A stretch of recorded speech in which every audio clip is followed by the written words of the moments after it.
Moni sandira bwanji meneko. Moni ino. Nkhani zake tu zovuta so sajonena. Masiku apitawa kumatuluka maposta a missing person. Uno muntu wasowa. Anali a Joshua Mzembe. Akhala anthu achibale awo akudandaula kusakasaka kuna kuti munthu ali kuti sakuyankha phone koma palibe so amene amadziwa kumene ali yet nde zimazungulira. It was making the rounds pa internet kuna kuti amene akudziwa kumene ali. Kenako kunapezeka kuti kumulanje apolisi apeza munthu atakwiriridwa akuti half buried. Ndesi ndikumvesesa kuti half buried yakutanthauza kuti chani kuti anakwiriridwa koma mwina sana akwirire completely kuti mwina amaonekerabe mpaka nankona anthu anaona. Sindikudziwa pamene kuti atanthauza kuti chani koma anakwiriridwa ndi anapezedwa ndi apolisi. Apolisi anatenga zithunzi kuonesa achibale awo nanga si munthu amene amadziwika kuti wasowa anthu akusakasaka nali atiwo analiwo ndi achibale anachita identify kuti ndi ndani ndiwo. Enda ataona anapezeka kuti munthu anachita chotani chophedwa. Ma details eni ina maphedwe sindikudziwa kuti anawatani nde zinazo ndi speculation eti ma facts ankhani ndionera kuti a Joshua Mzembe anasowa kenako a Joshua Mzembe apezeka kumulanje. Ndeno nkhani ina yomwe apezeka ndionera kuti pamangidwa anthu awiri asing'anga edi akutena uzina lawo ndi Amagnova Sabuteni anezaka 32 ndakazi awo a Grace Maluwa azaka 22 anthu anda asing'anga.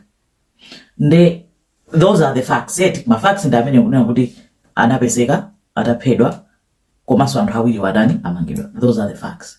Now speculation ma allegations inonso vano nkhani yomwe kumveka yonena kuti Mr. Mzembe anapita kuti kwa asing'anga kumwanje. Asing'anga akakhala Amagnova ndakazawo and somehow kumene kuchataniko aphedwako zodawa phande awo timva apolisi akachita confirm it iwo akuzengedwa mulandu. Tinganene kuti awa phande ndi awo kapena ayi until zigamulidwe choncho koma speculation ndizomwe ikunena kunena kuti atatu awa phande anthu awo komanso zikumveka kunena kuti Amagnova ndakazawo asing'angawo apezeka ndi katundu wawo mafoni malaptop komanso zina.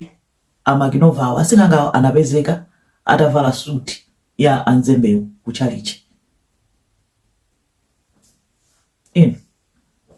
Ndizoopsa pazokha kunena kuti paphedwa munthu wamupha munthuyo ngukamupirira ukozoma imbekeza kuti munthu amene yoyo wachita chiwembuyo sangagonenso tulo sangatheso kudya adzikhala wamantha adzikhala udzi wachisoni kunena kuti azikhala opanda mtendere kunena kuti zinthu zizachitika chonchi koma ayimbakana kutenga chovala cha munthu amene wamuphayo kuvala nkumayenda ndithu kupita mpaka na kuchalichi.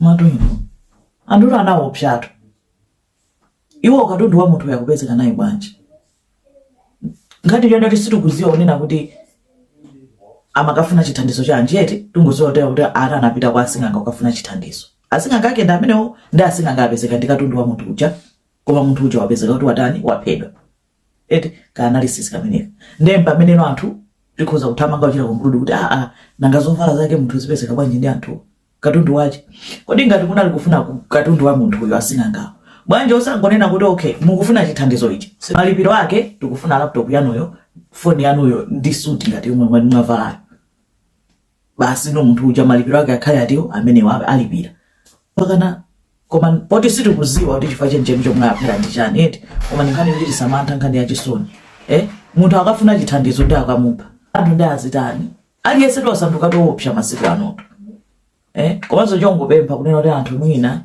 tikamachokapo tikamapanga china chilichonse ngati tupita kutali kuti anthu sakuuza wina wache kunena kuti anthu ena ake azikhala kuti akutani akudziwa kumene wapita basi kanjira kongoti mwina nkuzitetezera ifa dziko lindera ipa nanga kukhala tisipanga choncho ngati tusifa Amalawi tu Amalawi tu I don't know mene ndikuti mene ndimaziziwira Amalawi ena ndife anthu opeza ndife anthu very calm sitipanga zinthu zoopsa chonchi komano miyezi imene iyi pakhala pakuchitika zinthu zodabwisa kuphana kusakhala bwino kucha kuti kodi zikuchitika ndi chani ndeti imva kunena kuti apolisi apeza zotani akachita question anthuwa komanso kuti agamula zotani.